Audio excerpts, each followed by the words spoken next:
Hi, everybody. My name is Chris Frew with BioBuzz Media.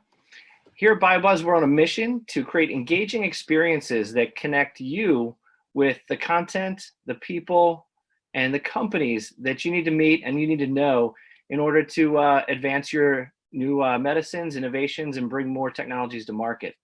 So I couldn't be more excited today to help host this panel, this presentation on the latest in lab automation and sensor technology.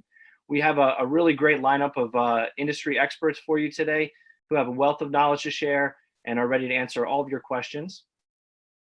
Before we begin, I just want to go over a little bit of basic housekeeping. So first of all, the webinar will be recorded today. So you all will get a copy of the webinar within the next week or so once it's edited. During the webinar, all of the attendees will be on mute. If you have questions, we really encourage you to use the Q&A function that can be found at the bottom panel of the Zoom app. And we'll be monitoring those questions, and we're saving plenty of time at the end of the presentation to answer your questions and make sure that you leave with all the information that you came to get. We also have a few polls that we're going to send out during the webinar, so I encourage everybody to take a few minutes during the webinar to answer the polls. And last but not least, the chat feature will be enabled.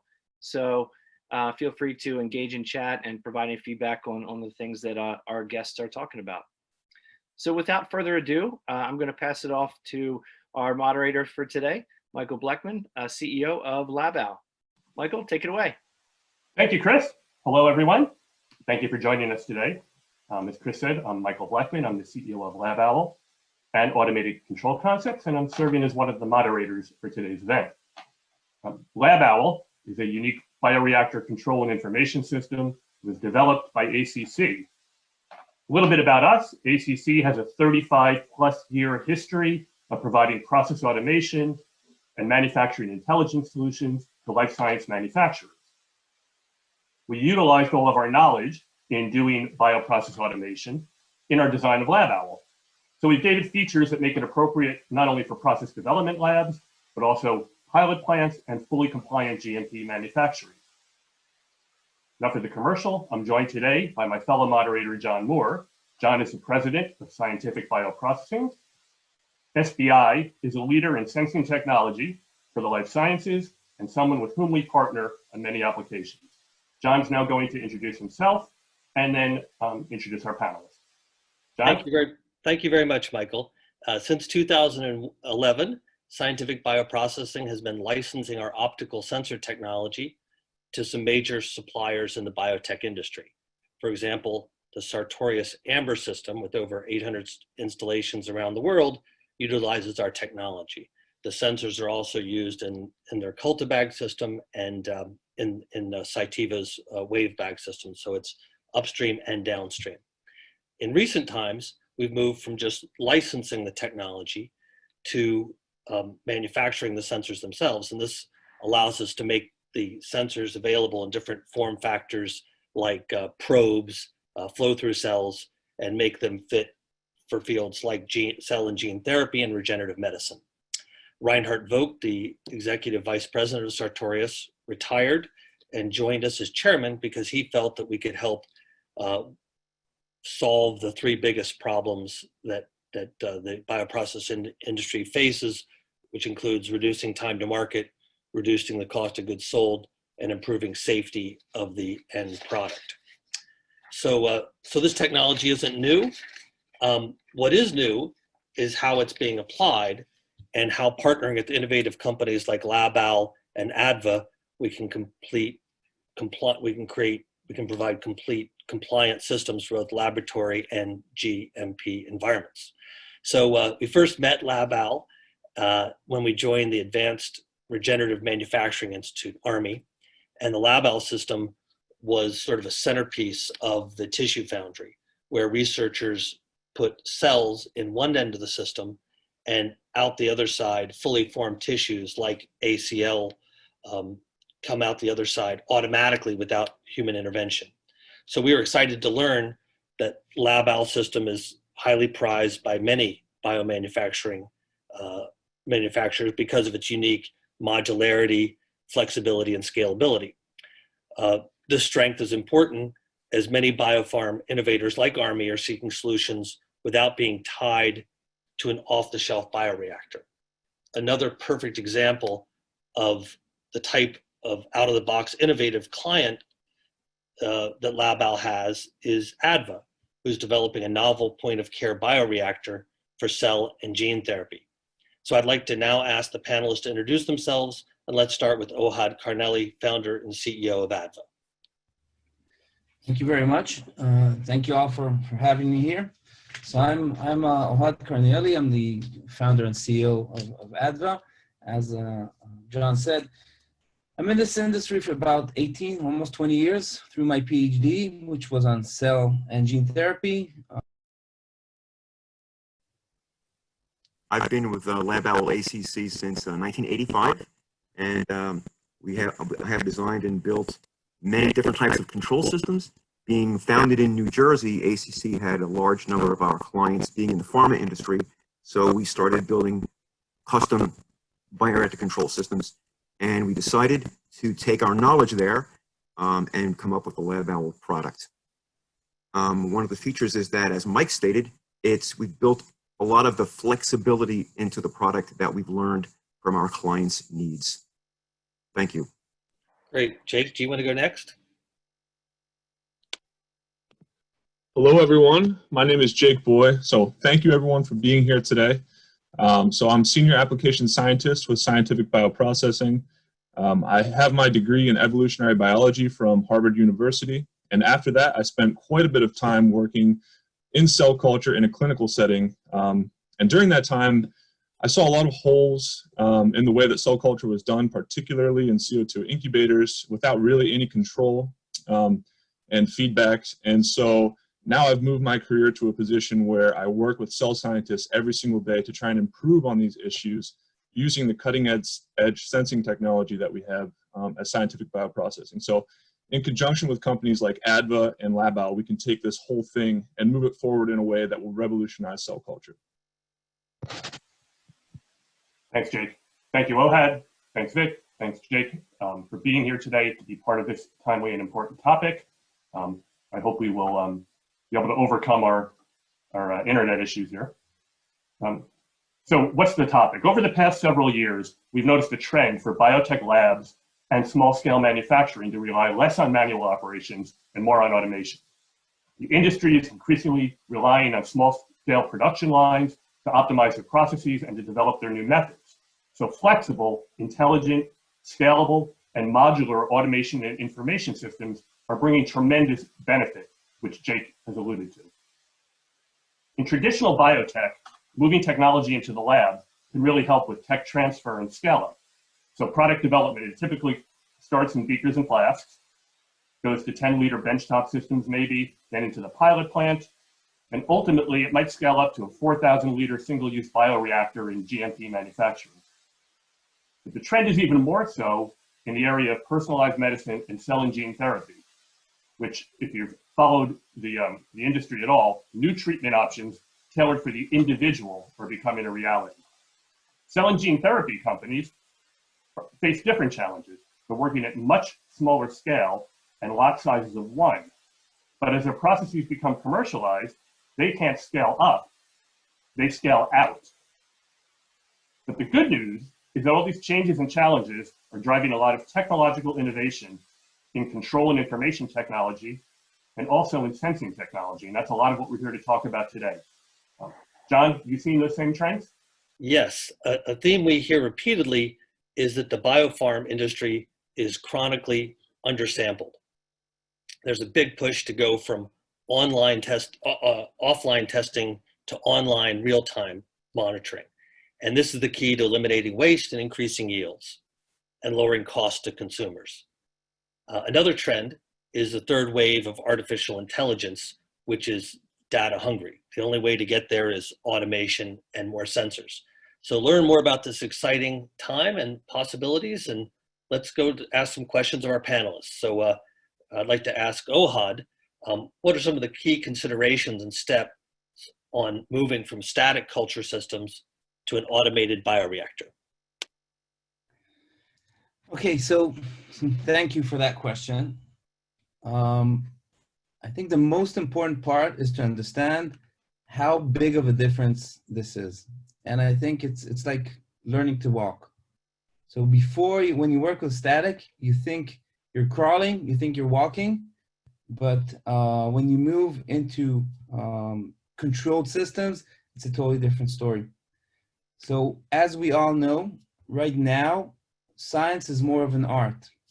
People look at their cells and say, oh, now it's the right time to passage the cells. Now I need to replace media.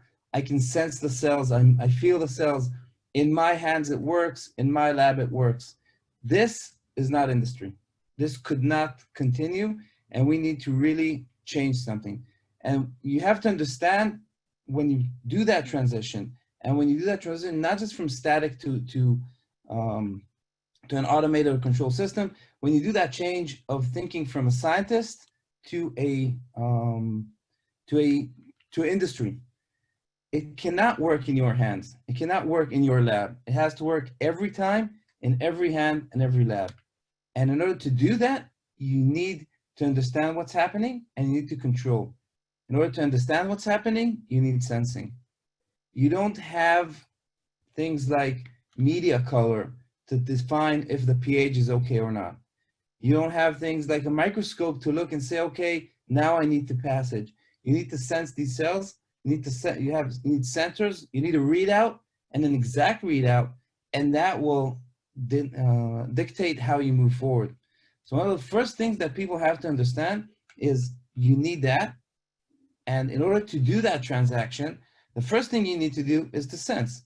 So you can take a system such as SBI has, and that's usually what we, I'll give an example, how we transfer people from a flask into a bioreactor. The first thing we'll do is we'll take their process with their knowledge and add, for example, the reader that SBI provides for a flask, and just look at what's happening and monitor. Monitor what the oxygen levels are, monitor what the pH levels are, and average it out and say, okay, based on my experience, I know that day 3, they grow the best. And I see what's happening in day three and see that leg that we're expecting and find that design space, that area of pH, of dissolved oxygen that I can work with. And that's the starting point for my automation or for my controlled processes. So the first thing you have to do is learn what's happening. If you're just jumping to a bioreactor, it's like jumping into a pool without really knowing how to swim. You have to understand what you need, and then the switch is usually very simple and very straightforward and works.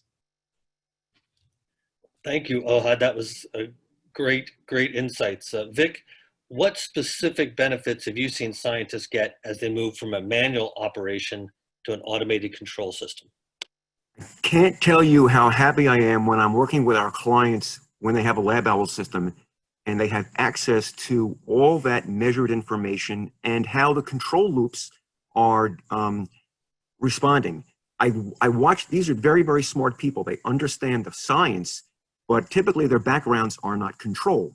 And to watch their eyes open up to their process to where now they have a better window into how their cells work and how they can best control it.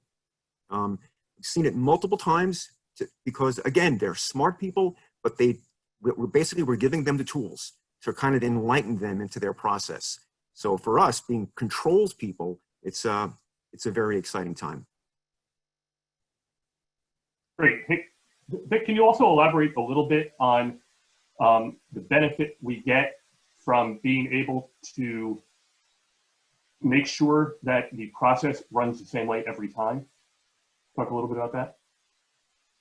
Well, basically, because the control system is computer-based, you can save your parameters from your good runs and replicate them the same way. It's not like you're doing it manually by hand, and you're not introducing the human randomness potentially of a lab.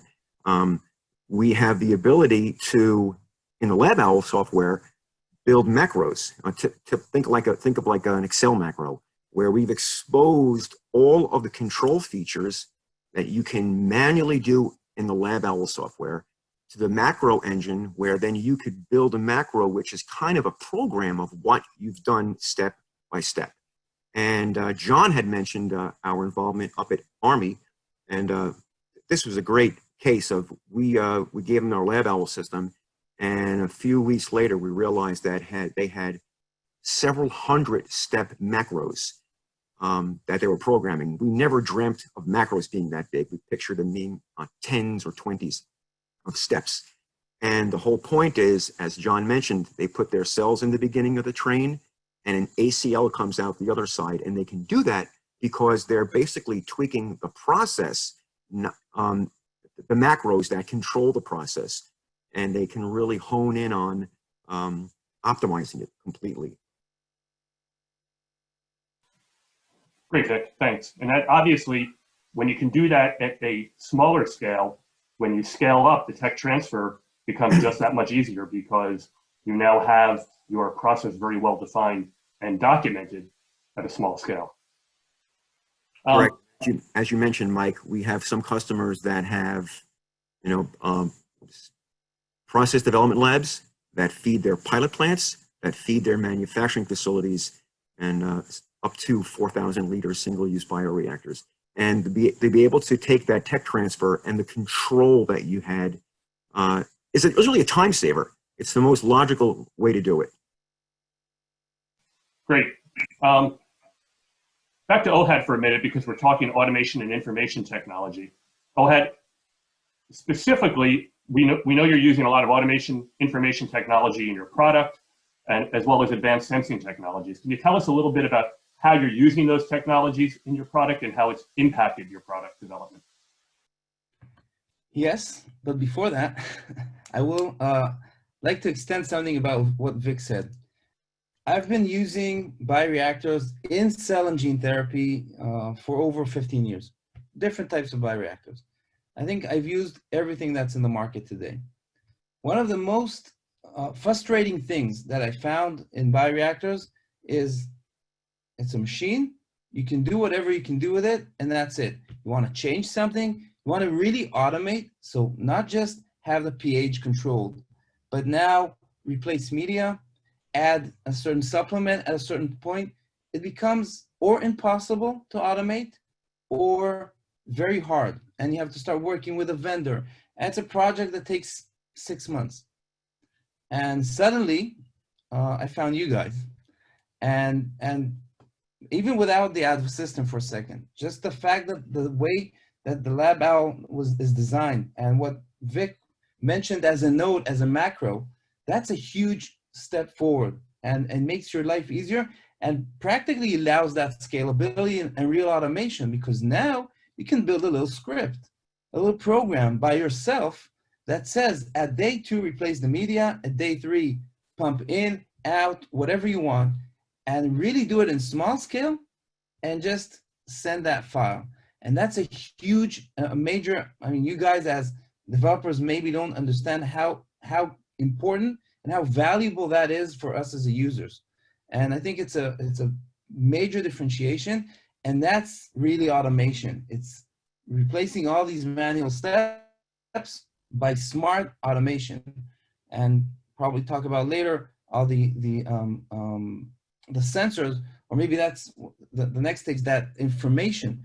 Once you have that information in the system, and you can see, you have the correlation, for example, with oxygen levels or pH levels, and how you want to fix the pH, and the fact that all that is documented and controlled, and you can add a macro that will basically, a small program that will basically automate the steps. You're practically eliminating all these mistakes and making it simple. And that's exactly what we did in our system using your bases. Is that when you look at a multi-step process like CAR-T, for example, and you just draw that block diagram of steps, you can very easily program it into your system and practically really automate. Adding to that sensors and data logging, practically you have real automation and not just automated parts. So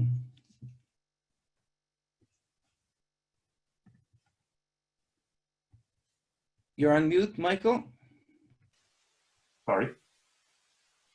First of all, I'm very happy that we fixed Ohad's internet in time for him to give us all those compliments. And thank you for that answer. So Ohad has gotten pretty far in his automation and information technology journey, but Jake, I'd like to turn to you for a minute. And if you have a lab and you want to get started, what are some of the first steps a lab could take to move in the direction of a fully automated operation? This is a great question. So a lot of times, as we all know, the hardest part about any project is getting started.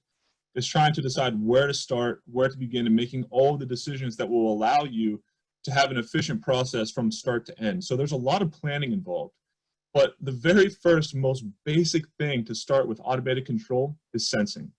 If you don't have sensing, you have no parameters to base your control off of. So when we're talking about using the LabVal system and writing macros, those macros need set points, and those set points are generated by sensing parameters as your cells are growing. So in my past, working in the cell culture industry, we were using the most basic of technologies. We would grow things in flasks and in 8-well plates, and we would do it in CO2 incubators. And when it came time to passage the media, it would either be, visually, as we talked about before, or it would just be based on a set number of days that had gone by that the cells were growing in those environments. And we would take them to the flow hood, we would, passage the media, and then we put the cells back in the incubator. And the next day, we would see, oh, wow, the cells did great last night. They really grew quickly. Why is that? We have no real idea that it could be the oxygen levels that are being replenished. It could be the acidic media that was removed and replenished that's allowing the cells to have a more physiologically relevant environment that allows them to grow. So this is the most basic step. We need to have sensing that's helping us to understand what the cells are experiencing as they're growing, from inoculation all the way through to the end of your experiment.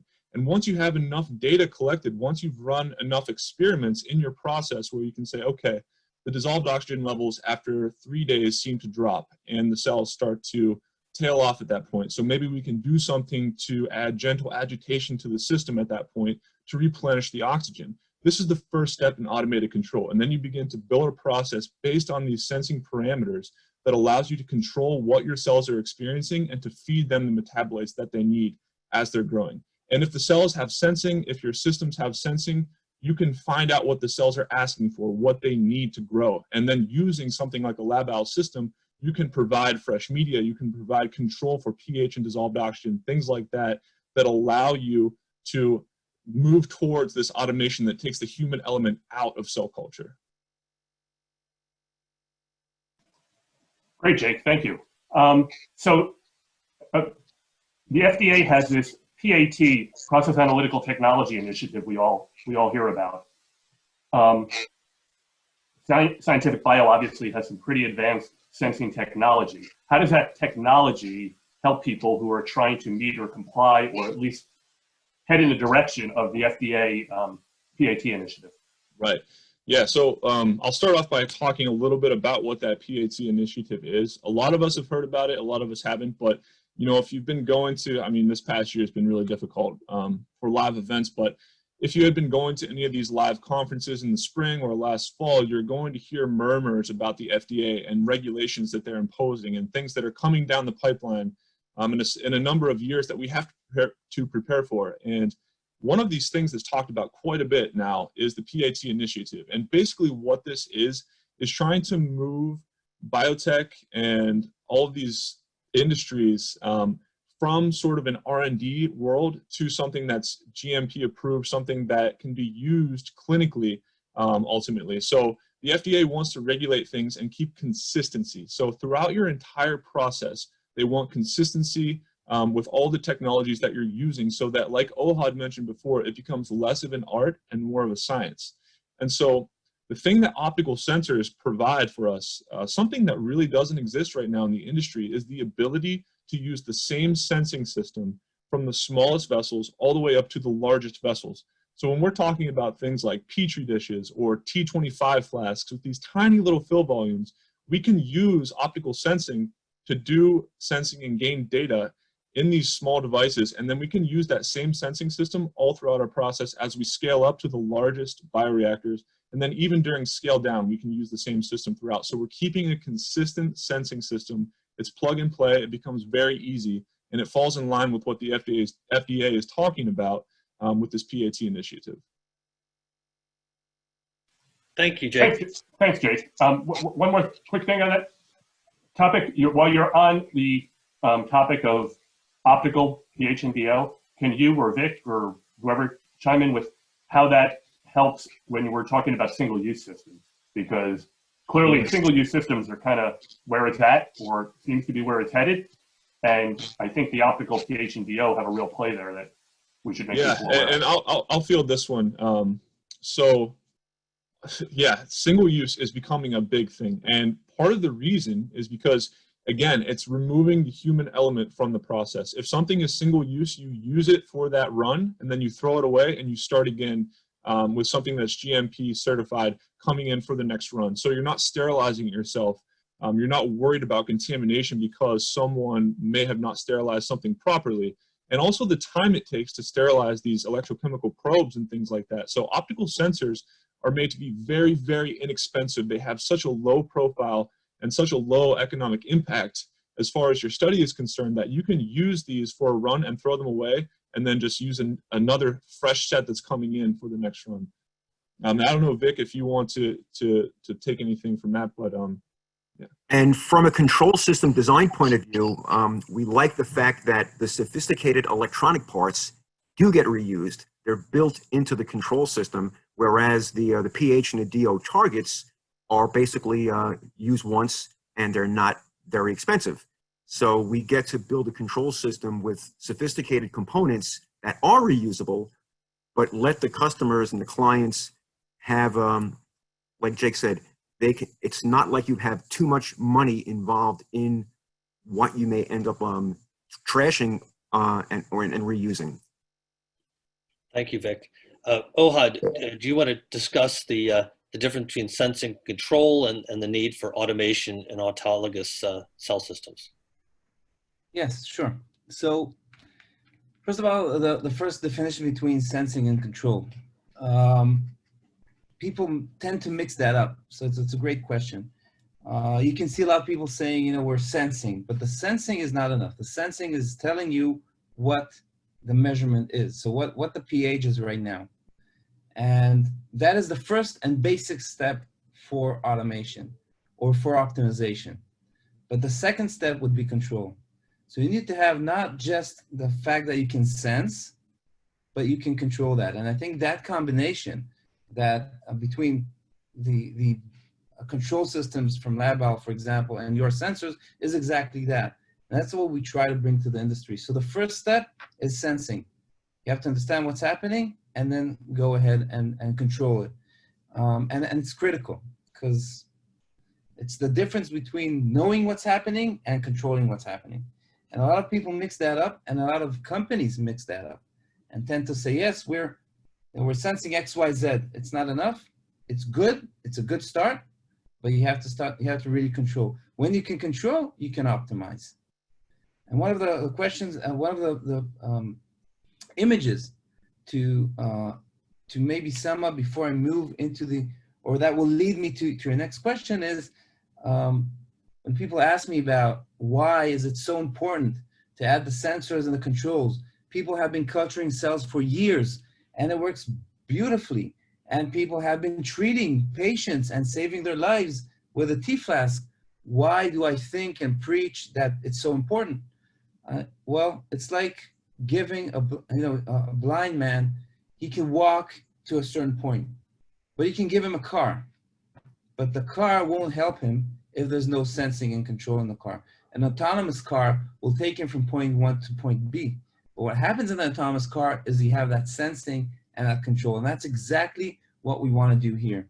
We want to take something that an artist knows how to do because he feels the cells and make it autonomous and automatic. And that is critical first, of course, in general. I don't understand today people that do not measure and do not understand what's happening and just base it on their feeling. But the most important part, and that goes to your question, what happens when you're an autologous? So autologous starts in a very small scale. People do it in their lab. One PhD scientist built a car, a CAR T receptor. It works nicely on mice. Then probably himself or a few other scientists will manufacture the first few processes, first few cells or the patients, and do the phase 1, and it looks beautiful. And maybe you can even pass the phase 2 with that.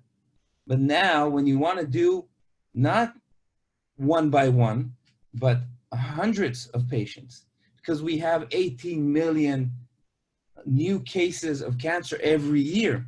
You want to treat 1% of them, 2%, 10% of them, 1 million cases. How can you manufacture 1 million CAR T processes when each process is manual? And if you just want to think of numbers, just to put in scale, to do something like a, you know what, I'm not going to do the math, I'm just going to give it to you. Kite has announced 2 months ago that they finished building a facility of 190 square feet, 190,000 square feet in Amsterdam. And that facility is going to manufacture something like 4,000 dosages a year. 190 square feet, that's a few hundred skilled operators to manufacture 4,000 dosages. And they have quite a nice process. I mean, they're very advanced. But how could you do 40,000 dosages? And when you think about cancer, I think that people are dying. We cannot allow that. We need to do it automated. In order to do that automated and high quality, you need that automation, and that automation has to be based on sensing and on controlling. So you know that the cells consume X amount of oxygen. That's the best they grow well at a certain oxygen level, certain lactate level, certain glucose level, certain pH. That's how you have to do it, because lactate is toxic to these cells. And a few hours that you didn't replace the media correctly because the cells grew a bit faster on this donor than the other donor, and you're losing cells. And that is critical for your success. So that in allogeneic or in biopharma, you might say, it's a small group, it's a big batch. But when you go to autologous, there's no way to do it without sensing, controlling, and automating. And they all go together. Well, that's fantastic, Ohad. So, and maybe you could just touch briefly or expand on those thoughts about what are some of the quality advantages using automated sensors, not only safety. So the quality is almost straightforward. People, this is something that I'm willing to bet with you on everything. Take your cells, even just classical cells, put them on the T flask, grow them to confluency. You'll be surprised that most of the cells suffocate toward the end of the process. Not because they're condensed, but because basically they're consuming all the oxygen on the bottom. The diffusion rate between the oxygen on the headspace to what's happening on the bottom is critical. The difference in pH, the difference in lactate concentration, and glucose concentration near the cells is dramatically different. And I'll even surprise you more. Even a G-Rex that has very, very well oxygen perfusion from the bottom, there's the reason that you have a limit of cells per centimeter is because of lack of oxygen. Same goes to a flask. Why not just add more media? Why are you limited at the end in the amount per flask? And that is usually because of oxygen that runs out. And use a simple sensor for example, from SBI, and you will see that. And once you understand that you're culturing a 5-day process, and the media looks good. You do spend media analysis, and you still have glucose, and you have all the nutrients. The reason the cells are not continuing to expand, a lot of it is because they are suffocating one another on the bottom there. So if you understand that, you can refresh correctly the media, even by just adding a little bit of mixing in air, and suddenly you can extend that dramatically and get from 1 million T cells per ml to 10 million T cells per the same ml and not waste media. And I can tell you that you can get even 5 times that when you start adding all these and have a good perfusion system. But it's basically straightforward, and that goes to quality. And if you have your cells at a point within these 2, 3, 4 days of culturing that you're not touching the cells, a few hours when they're in hypoxia, it's bad for them. And people are looking for the phenotype. Phenotype is affected by what they feel. So if they're suffocating, if they're of oxygen, if the pH levels are bad. And I can give you another example.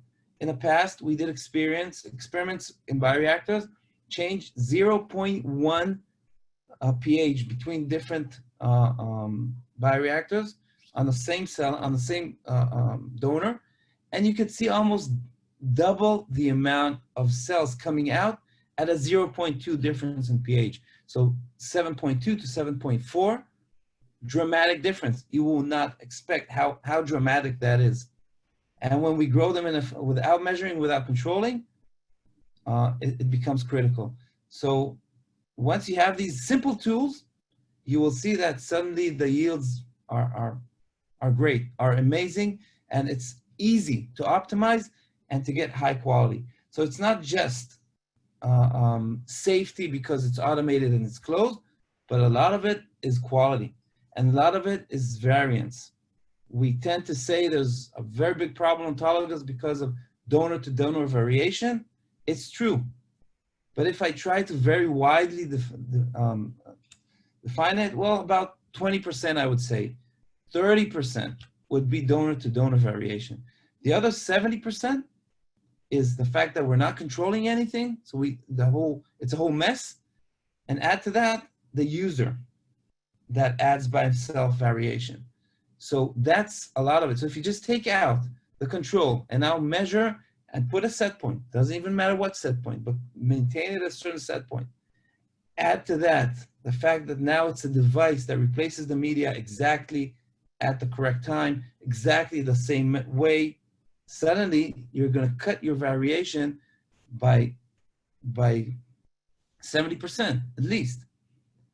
Now you can start optimizing. And that will give you, and we have data to prove that, will give you higher quality, and you're going to save more lives because people now, disqualify batches, they don't get the spec because they don't measure, they don't know what's happening. But if you're measuring oxygen consumption, for example, or pH change, but oxygen is a great measurement, lactate secretion, oxygen consumption, glucose consumption. If you measure these kinds of stuff through your process, it's better than counting the cells. You practically see the slopes and you know what the status of your cells there is and what's happening. And if it's a cell line, it's even easier.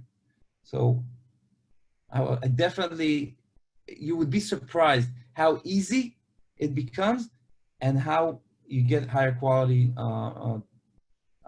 cells out of it. So when I look at it, the safety is not the major point. The major point is the quality. Well, that's great information. Thank you. We have one more kind of pre-planned question, and then we have a bunch of audience questions to switch to. But I'm addressing this to anybody on the panel that wants to answer it. But we're in this, I guess, new world with COVID-19 and everybody working remotely. I think it's kind of obvious that technology is going to be part of the answer to that. But specifically, how does technology and how can technology enable researchers and production workers to accomplish more of their work remotely? Anybody want to chime in on that would be great. So because I can't share my screen, I won't show you. But if I could have shared my screen, you would have seen that on the side of the screen, I see our systems running in the lab. And so I know exactly what's happening.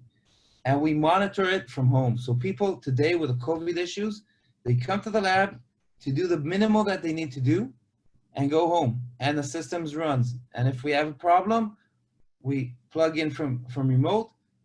see what's happening, usually we can solve it with no need to come. And that is a critical, and it looks, you know, it looks obvious when we were in the life of cell phones. And when I'm here talking with you guys 6,000 miles away, but it's an unbelievable that in our industry, it's almost not there. And it's a must. It's a must, and it changes your life. Maybe lastly, one question, Ohad, a lot of the audience members are interested about systems integration, and there's probably, maybe in cell therapy, there's never been a bigger systems integration exercise than what you're doing at ADVA. Maybe you could talk a little bit about how you've shrunken the system from a large manual system to a automated point of care system. So the answer is very simple, and I've been saying it for the past, I think, 30 minutes. It is automation through sensing. So our system is basically built on sensing. As long as we can sense, then everything's automated. I need to feed the cells. When do I feed the cells? How do I change the media? How do I add the supplements that I need? Basically based on sensors. So if I put a set point of glucose and oxygen and pH, the system is automatic. It by itself learns. So if I have now a cell that of a donor that grows slowly, first of all, I know it and I see it. And the second thing, it's basically will feed them because there's a set point. It will feed them when they need to be fed. It will replace the media when it's needed. And that is the basis for the automation.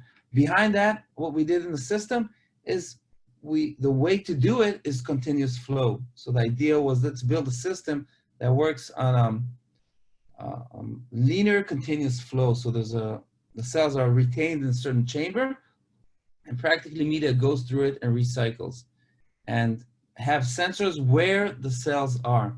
So they sense what the cells need, and that controls the whole process. And then around it, washing is very simple now. You have a macro. You can write, replace pump 3, pump in media, pump in wash buffer instead of media. Stop the flow, the cells will settle. Continue the flow, the cells will flow up.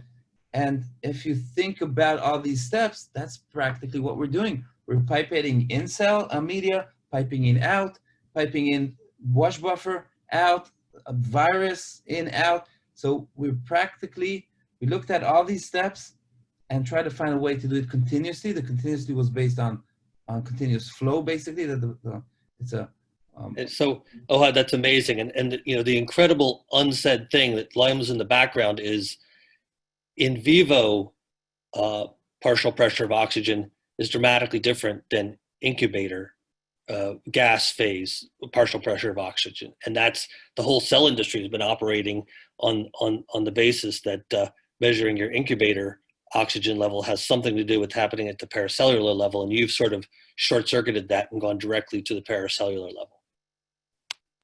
Just one point about that, and then I'll stop because there's a few other panelists and more questions.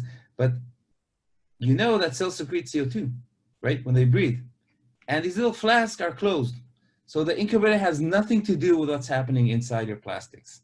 And if you take a multi-tray with a lot of cells in it, and you really try to measure the amount of CO2 inside it and outside it, you'll find that the inside is higher than the outside. So the incubator has really nothing to do with what you think is happening in your cells.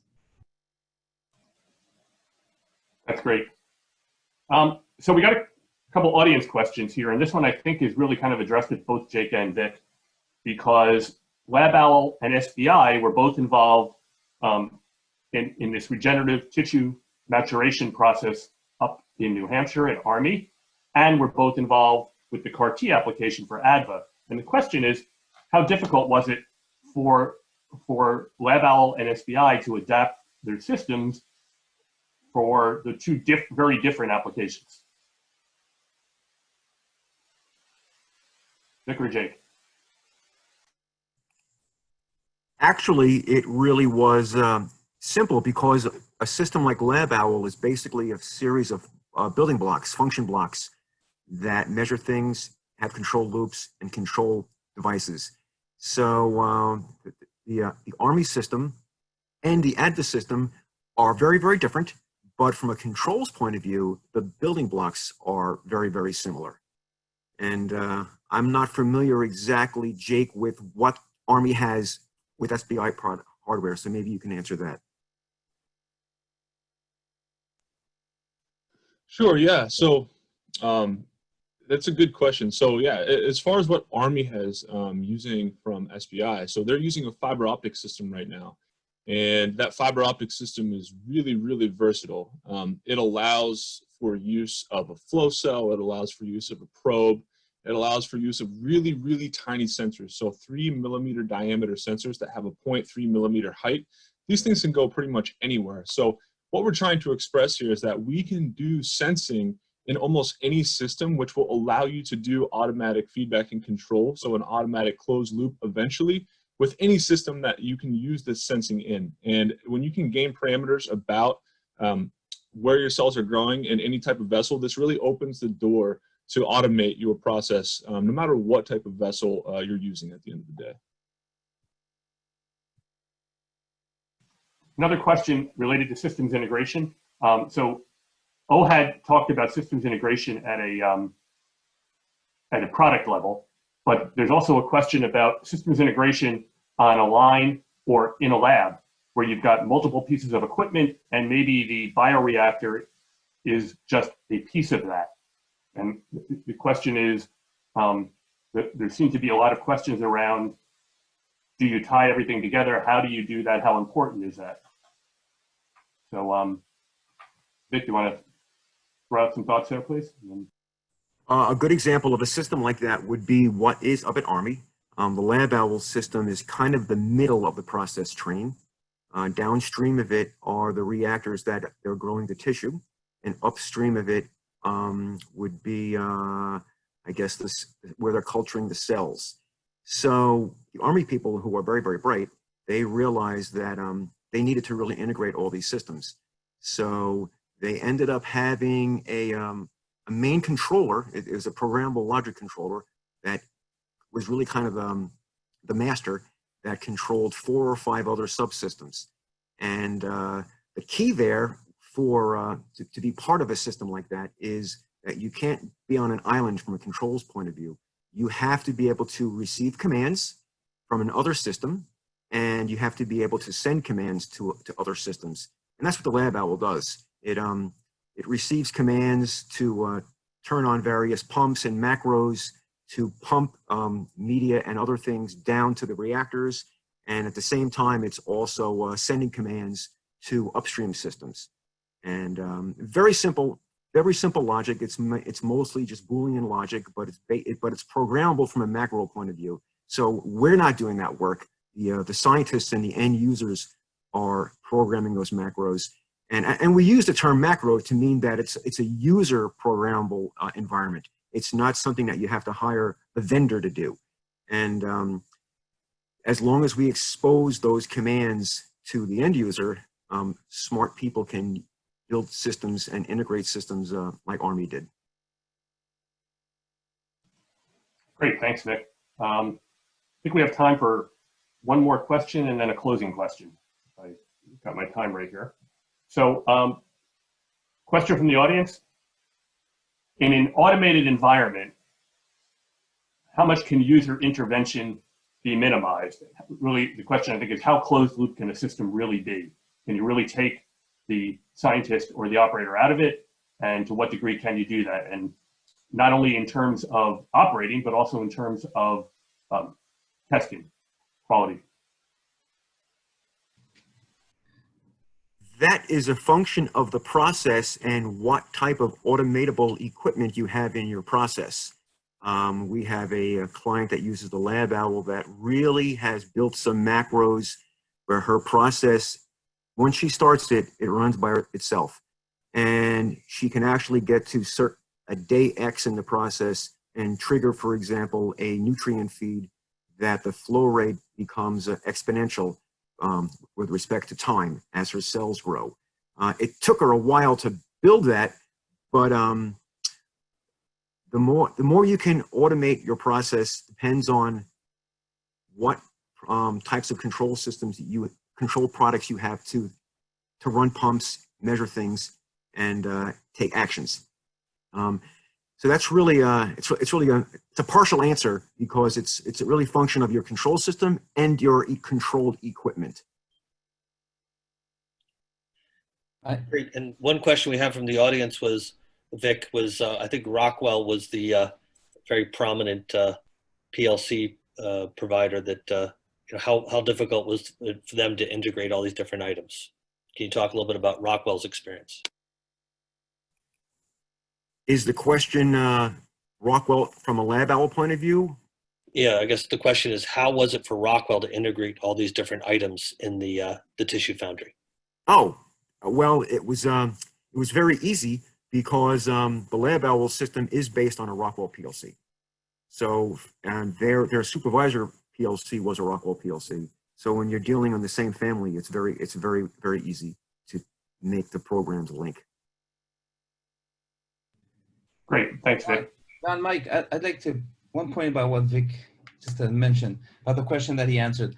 The answer is, it's doable. And we run today CAR-T processes, and not just one, different CAR-T processes on a press of a button. It does everything automatically. Again, sensors, macros, and control. And it could be done as good as the scientist, as long, of course, as the scientist builds it. And he understands what his process, understands his cells, and you'll be surprised how easy and doable that is. And that's the only way to make this a product and an industry. Yeah, it really is remarkable how few patients are being treated by CAR-T despite the miracle of the success rates. So we hope ADVA is going to play an important role in expanding, democratizing CAR-T and cell and gene therapy. So what I'd like to do, because we're getting short on time, is have each of the panelists, there's a question that came from the audience, and it kind of ties in with the question we were going to ask, which is, if you're going to go ahead and embark on this journey in your lab or in your facility, which if you listen to OHAD, you should have started yesterday. But if you're going to do that, what are some of the concerns and challenges that you should be worried about? What are the big challenges or the potential obstacles? And then most importantly, if you could give the audience one piece of advice that they can take back to their company or to their lab, what would that be? And I'd like each of the panelists to take a shot at that, please. Jake, you want to go? Yeah, sure. So for me, just from talking to a lot of people, the most obvious thing of all is cost. People just are very unfamiliar with this sort of thing, so they just have no real idea how much it's going to cost. And because of kind of the unknown of moving into something like this, if you're not familiar with it, people want to know, okay, what's it going to be? How long is this going to take? How much is this going to change the things that I'm doing? But I think the answer to that really is you're going to be paid back multiple times over if you move to a process like this and if you move towards a system that is truly automated.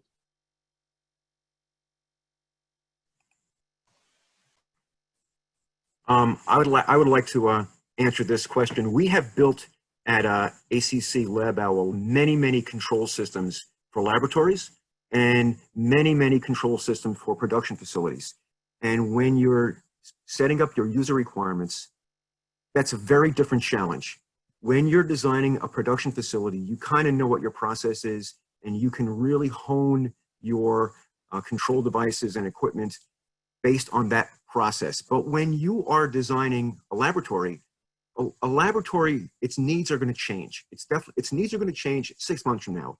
So it's important to work with good vendors that provide these types of control systems, and not only tell them what your requirements are today as you see them, you really have to kind of tell them, what do we think we're going to be doing in 6 months and in a year? Because your laboratory requirements are going to change. And you really have to put systems in place that are easily modifiable, that are very programmable, so that your function in the lab can change with your needs. And it's a little challenging, but you have to think in fact, your wish lists are probably you're not going to be able to get everything you want today for what you need a year from now, but at least work with industry experts like the people on this panel and tell them, this is what I need now, and I think this is what I'm going to be doing in a year, in 6 months, so that you don't have an obsolete set of equipment in your lab on day one. So what I would say is, first of all, forget that statement that we were all educated on, the process is the product. It is not. The product is the product. The first thing you have to do is know your product. When you know your product, you know your cells, you know the biology behind them, you know the phenotype that you're looking at, that you want to achieve, then you can learn the process. And when I say learn the process, it is exactly what I said: measure, look at the parameters, put sensors in, observe what's happening, and then it's very simple to mimic it in an automated manner. And we've been doing a few projects together. For example, with LabOwl, we come with a process. Once we know to map it out, they know to build it. It's as simple as that. It really is simple. If you know your product, then you learn your process, really learn it, what's happening, sense everything, build a simple block diagram, and you'll be surprised how it's easy to automate. Don't forget, for 60 years, people have been flying to the moon. We're just growing cells. We're just replacing media, controlling a few elements. It is simple if you know what you're doing, you know your cells, and you work with people that are open to do that, flexible enough, and professional enough. And I've been in this field for many years. I can tell you, it really is as simple as that if you find if you know what you're doing and you find the right people to do it with. Thank you, Ohad. So first, I want to thank everybody for attending. I want to thank my co-moderator, John, thank Vic, Jake, and Ohad for participating. We did get a bunch of questions right at the end here. What we will do is after the event, we will try to get back to everybody with answers to the questions that came in at the very end. And again, thank you to everyone. And I'm going to pass it off to Chris Frew from BioBuzz to close it out. Chris? All right. Thank you all. I appreciate it. What a great discussion. Very informative and very important for, I know what some of the challenges a lot of people are facing. So again, I just echo Michael's sentiments. Thank you to everybody for taking your time today to join us, and to all our attendees who tuned in today. At BioBuzz, we're going to make sure that this conversation continues. So make sure you sign up for our newsletter and stay in touch with us. We're going to have some follow-up information about this webinar sent out to you, so you can have some tangible things to take back to your lab and take back to the environment with you. We'll provide the recording of the video to you as well as contact information to get in touch with our panelists. You will also see a poll come out within the next day or so. We'd love to hear your feedback on how the panel went today and any other topics you'd like to see from us. Your feedback is important. Again, we're here to create really good experiences, valuable experiences that give you the information you need. I think today was a great example of that, and we want to continue to do more of that. So with that, we'll let you get on to your next Zoom meeting, which I'm sure is coming up soon for you. And again, thanks to all the panelists, and enjoy the rest of your day.